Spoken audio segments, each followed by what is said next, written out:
Ed ecco la situazione meteorologica. Il minimo depressionario risalito in un primo momento sul medio Tirreno si sposta velocemente verso sud-est, lasciando spazio ad un miglioramento che permetterà il ritorno di condizioni di tempo stabile e soleggiato nella seconda parte della settimana.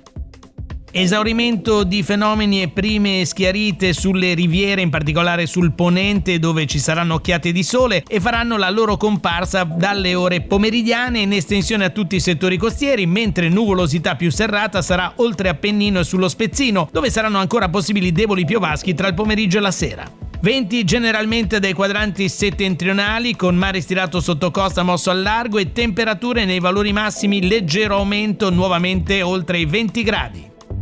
Per domani, mercoledì 15 aprile, i tecnici della Limit prevedono cieli molto nuvolosi fino a sera sui versanti padani, cieli sereni o poco nuvolosi sui versanti marittimi, qualche nube in più sullo Spezzino orientale in assenza però di fenomeni di rilievo. Venti moderati o forti dai quadranti settentrionali, rinforzi attesi sui versanti marittimi del centroponente al largo e sui versanti appenninici esposti. Mare stirato mosso sotto costa molto mosso al largo, localmente agitato nei settori occidentali del Mar Ligure, seppure in graduale scaduta entro la tarda serata. Temperature in aumento sulla costa, generalmente stazionaria sui versanti padani e in quota.